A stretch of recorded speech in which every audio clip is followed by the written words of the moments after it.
अस्सलाम वालेकुम my बिलव learners. आज हम हिज फर्स्ट फ्लाइट का इंग्लिश वर्कशॉप हल करने जा रहे हैं, जो बहुत ही उम्दा मालूमात पर मुश्तमिल है।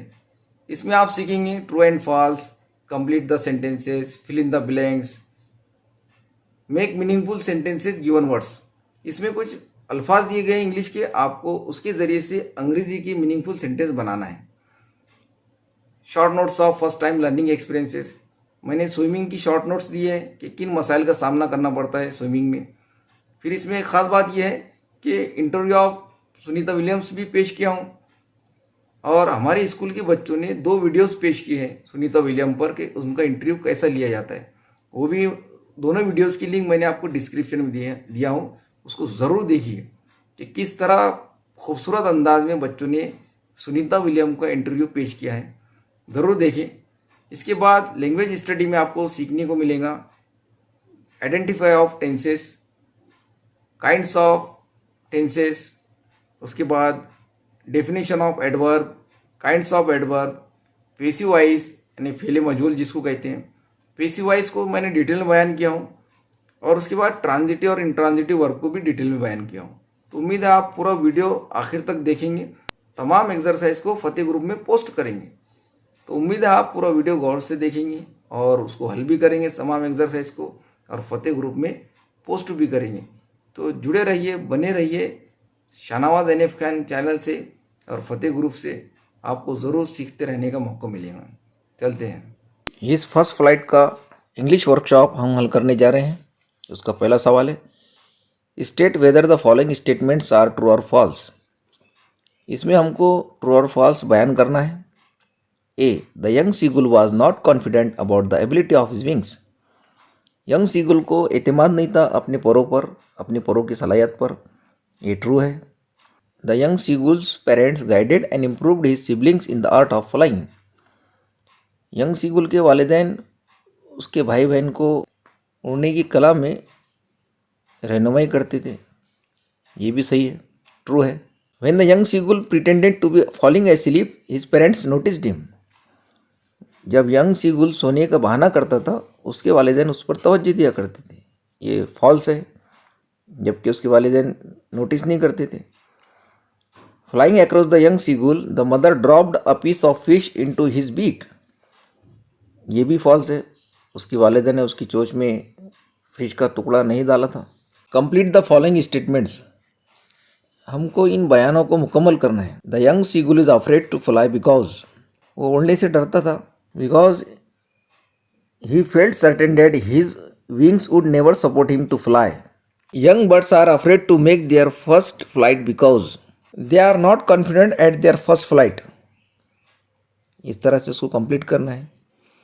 Human beings find it difficult to face great challenges because they fear that they will fail, but after trying they get success. Read the following words carefully and make meaningful sentences of your own and write in your notebook.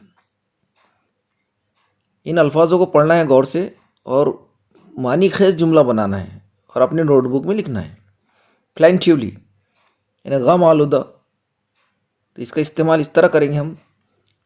We asked him plaintively about his loss of business.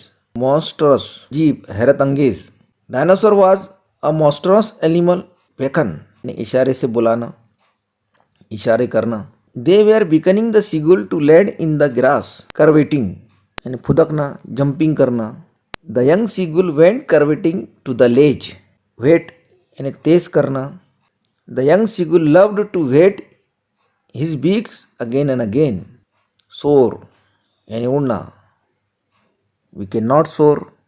Read the following words carefully and fill in the blanks by choosing appropriate word given in the brackets. Brackets में अल्फाज दिए गए हैं और आप इन अल्फाजों को मुनासिब तौर पर इन जुमलों में भरना है, जो उसको सूट करते हैं, जो मुनासिब है।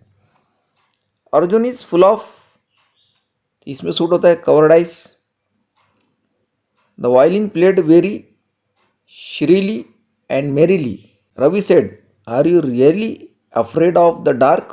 The whole village plunged into darkness. The lions devoured their prey hungrily. He skimmed through the report. One by one the stars appeared in the sky. इस तरह से हमने फिलिंग किए हैं। Read about the space mission of Sunita Williams. Sunita Williams के mission के बारे में, खला के मिशन के बारे में लिखना है। Imagine you are going to interview her. तस्वुर करो कि आप उसका इंटरव्यू लेने जा रहे हो। Frame 10 to 12 interview relevant question regarding her early life, training, education, her actual flight into space, future plans, her message to viewers। इसका इंटरव्यू करना है, 10 से 12 क्वेश्चन पूछना है सुनीता विलियम को जो स्पेस में गई थी। तो इसके लिए हमने एक स्पेशल वीडियोस बनाए हैं। हमारे सुलेमानिया के बच्चों ने परफॉर्म किए इंटरव्यू को। एक बच्ची सुनीता विलियम बनी है, दूसरा इंटरव्यू लेने वाली बनी है। तो इसके डिस्क्रिप्शन में मैंने दोनों वीडियो के लिंक भेजे हैं, लिंक दिया हुआ है, दोनों वीडियोस का लिंक दिया हुआ है जो बच्चों ने परफॉर्म किए हैं। तो आप उस डिस्क्रिप्शन में जाकर ज़रूर लिंक को देख सकते हैं, वो वीडियो आपको मिल जाएंगी। Describe in your notebook the challenges you faced while learning to ride a bicycle, swimming or any skill. आपको बयान करना है कि वो चैलेंजेस जो आपने पहली मर्तबा फेस किया सीखने के लिए, बाइसिकल को या स्विमिंग को या किसी भी खूबी को सीखने में आपको दुश्वारें गुजरी हों। Take hints from the web to complete your write up. Learning bicycle के लिए दिया गया चैलेंजेस, कॉन्फिडेंस कैसा था, परेशानियाँ क्या थी, आपने डेयरिंग कैसा की और फेयर क्या था आपको। तो हम लर्निंग बाइसिकल नहीं लेंगे, लर्निंग स्विमिंग लेंगे। तो इसके लिए एक जो पहले हमको दुश्वारें आती है स्विमिंग में, कैसा महसूस होता है, ये मैंने एक नोट्स दिया हूँ आपको, राइटअप दिया हूँ, उसको देखते हैं। चलिए। Learning swimming. I heard that swimming is a good exercise. It makes man mentally and physically strong. That's why I joined the swimming class. The first day I was afraid to go into the water, but I dared and went into the water. I felt cold.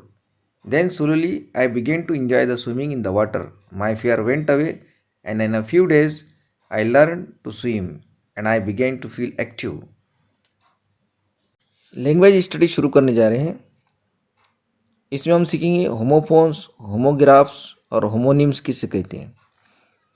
There are words that have the same pronunciation. कुछ ऐसे अल्फाज होते हैं जिनके तलफ़ुज़ एक जैसे होते हैं, बट डिफ़र इन स्पेलिंग, लेकिन वो स्पेलिंग में मुख्तलिफ होते हैं। They are called homophones. उन्हें होमोफोन्स कहा जाता है। इसकी एक मिसाल दी गई, फेयर, फेयर, FAIR फेयर यानी गोरा, और FARE फेयर यानी किराया। दोनों की स्पेलिंग अलग है लेकिन तलफ़ुज़ एक जैसे हैं। नो, नो, KNOW, नो यानी जानना और नो यानी नहीं। जो तलफ़ुज़ में तो प्रोनाउंसिएशन में तो सेम नज़र आ रहे, लेकिन स्पेलिंग में मुख्तलिफ है। Sometimes words have the same spelling and pronunciation but can have different meaning in different situation.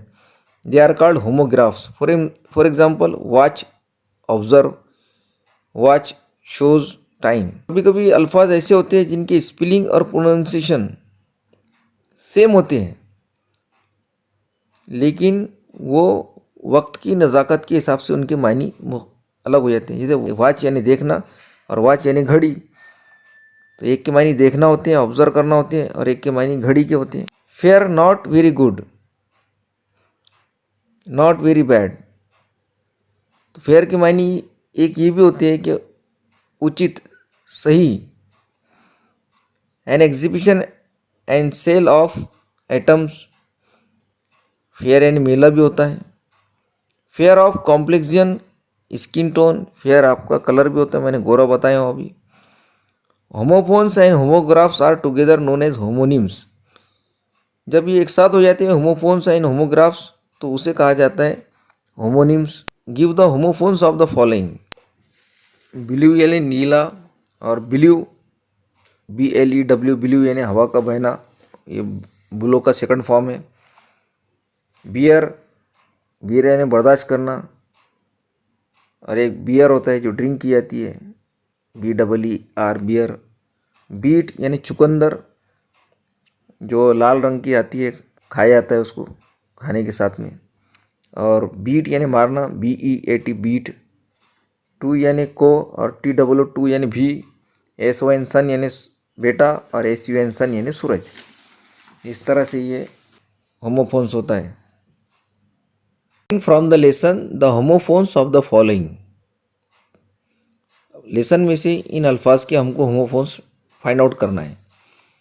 Pick the homophones from the text. See, SEE यानी देखना, इसका होमोफोन्स दिया गया है सी यानी समंदर, SEA समंदर।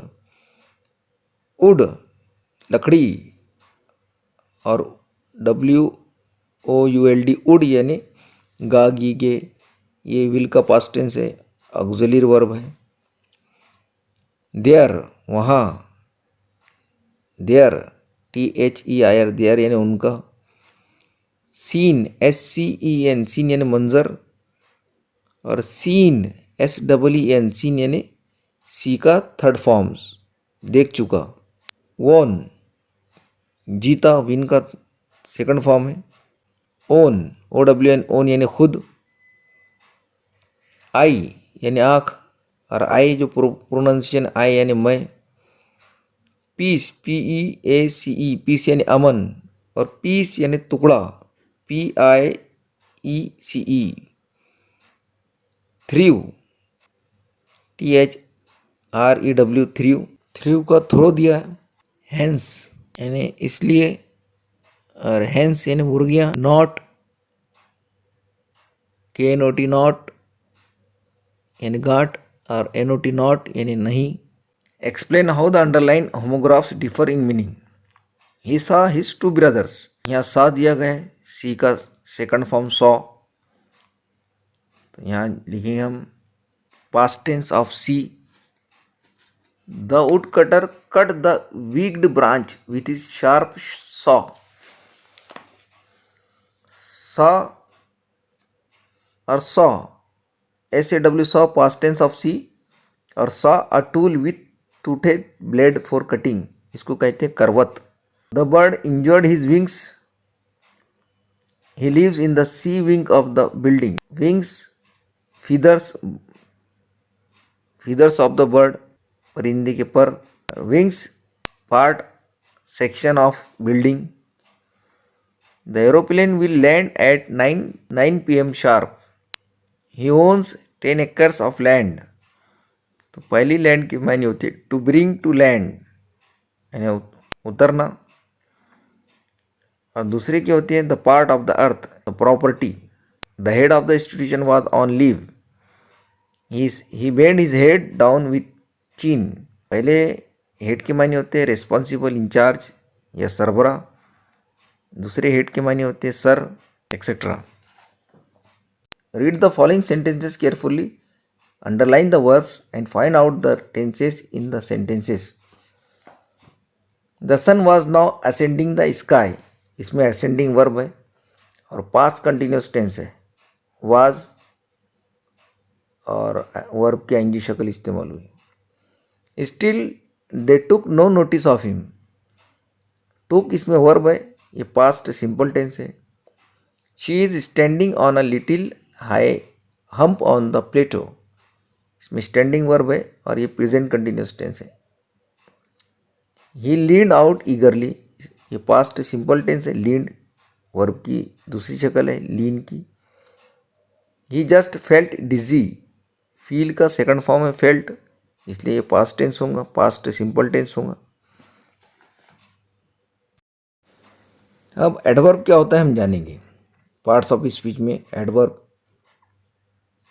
Noun, pronoun, verb, adjective, adverb, ये पांचवा पार्ट्स ऑफ स्पीच है। इसकी तारीफ हम जानेंगे। An adverb is a word that tell us something more about verb, an adjective or another adverb.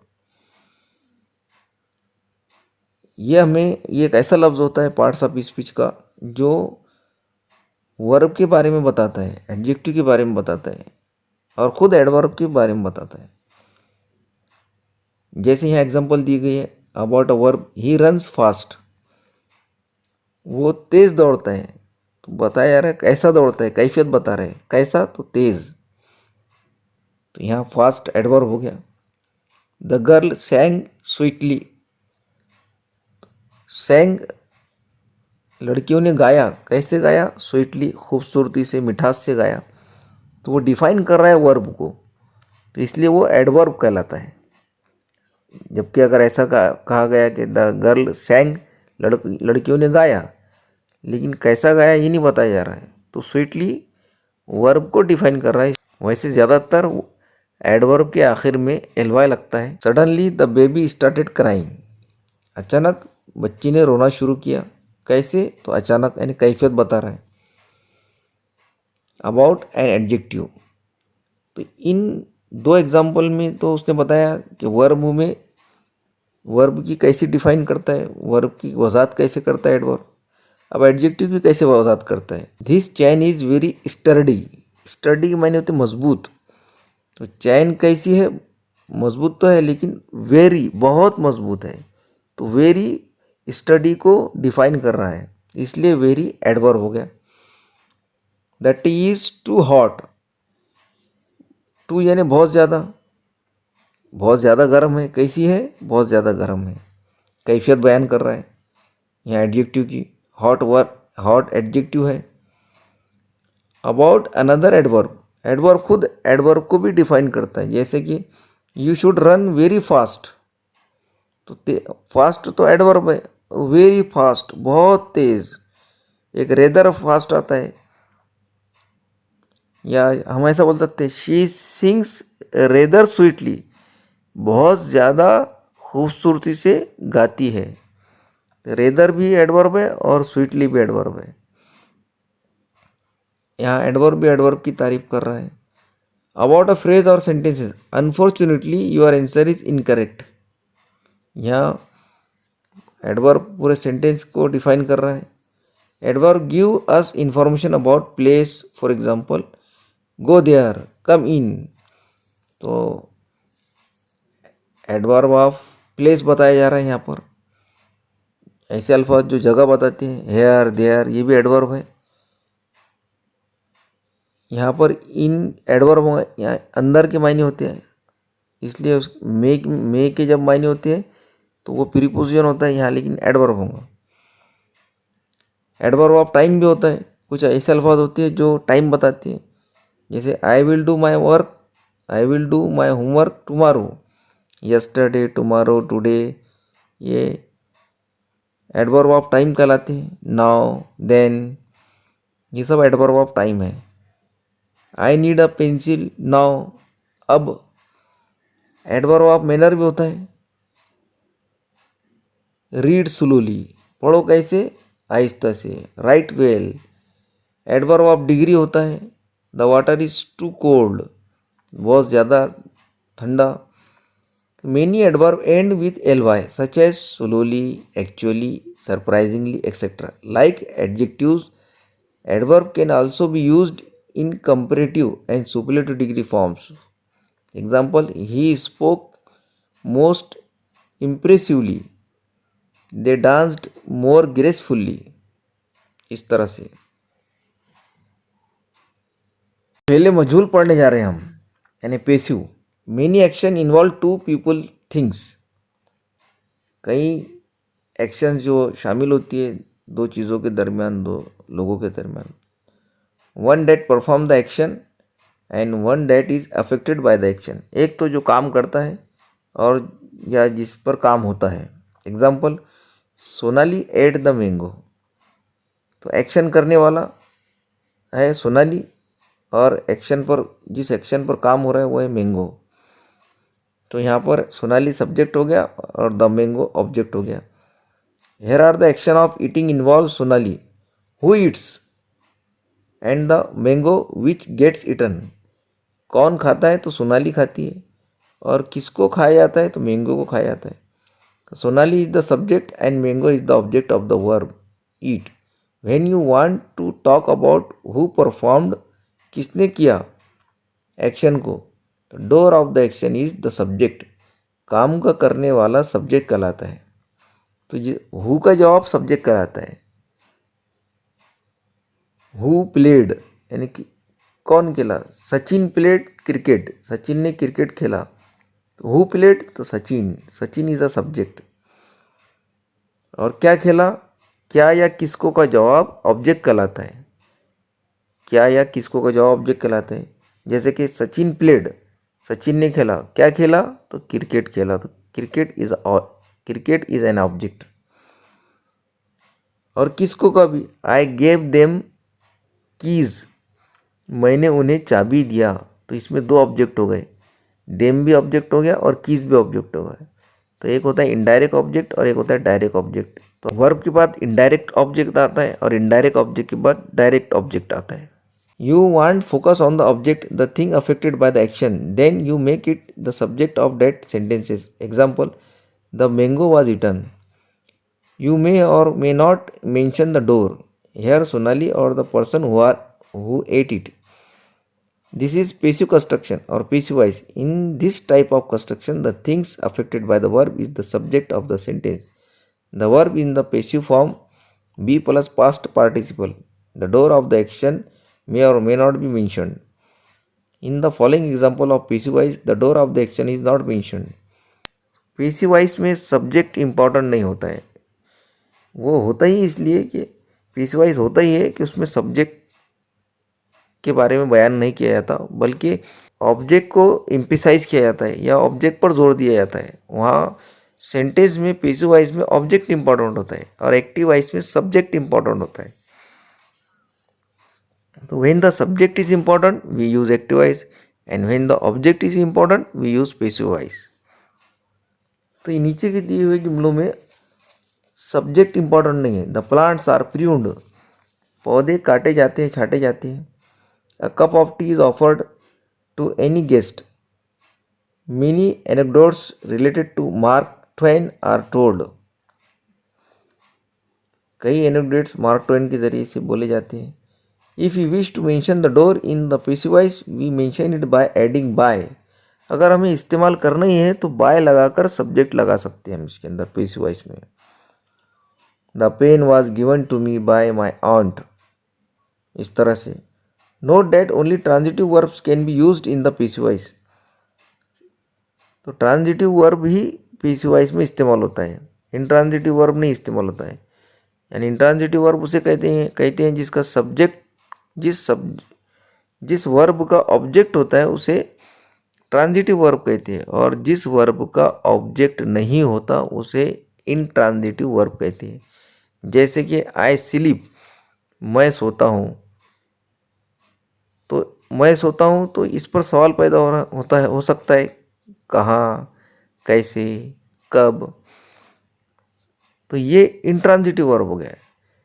लेकिन मैंने बताया कि जिस वर्ब पर सवाल क्या या किसको पैदा होता है तो वो वर्ब कहलाता है ट्रांजिटिव, आसानी से समझने के लिए होता है। जैसे कि आई ईट, मैं खाता हूँ। तो क्या खाता हूँ? Mango, bananas. आई टीच, मैं पढ़ाता हूँ। किसको पढ़ाता हूँ? आई टीच स्टूडेंट्स, तलबा को। तो यहाँ स्टूडेंट्स ऑब्जेक्ट हो गया। लेकिन आई कम, मैं आता हूँ। तो यहाँ पर सवाल पैदा होता है, कहाँ, कैसे। आई कम टू स्कूल, तो मैं स्कूल आता हूँ। तो इसलिए कम, गो ये इंट्रांजिटिव वर्ब है। तो इसका मतलब ज़ाहिर होता है कि जिसका जवाब क्या, वर्ब पर सवाल क्या या किसको का जवाब ऑब्जेक्ट होता है तो वही वर्ब ट्रांजिटिव होता है, और जिस पर जवाब सवाल कहाँ, कैसे, क्यों पैदा हो रहा है वो इंट्रांजिटिव वर्ब कहलाता है। और जिस वर्ब का ऑब्जेक्ट होता है वो ट्रांजिटिव, या जिस वर्ब का ऑब्जेक्ट नहीं होता वो इंट्रांजिटिव वर्ब कहलाता है, आसानी से समझने के लिए। तो ये था हमारा वर्कशॉप। उम्मीद है आपके समझ में आ चुका होगा। तमाम एक्टिविटीज़ को आप फतेह ग्रुप में ज़रूर पे लिख कर भेजिए। बहुत इम्पोर्टेंट इसमें लैंग्वेज ऑफ स्टडीज़ बहुत इम्पोर्टेंट है, इसमें एक्टिव पैसिव बहुत इम्पोर्टेंट है। इसमें एक सुनीता विलियम्स का इंटरव्यू दिया गया है मैंने, जो आपको डिस्क्रिप्शन में उनकी लिंक दी गई है वीडियोस की, वो ज़रूर देखें। चलते हैं, अल्लाह हाफिज़। हम अगले वीडियो में मिलेंगे इंशाल्लाह।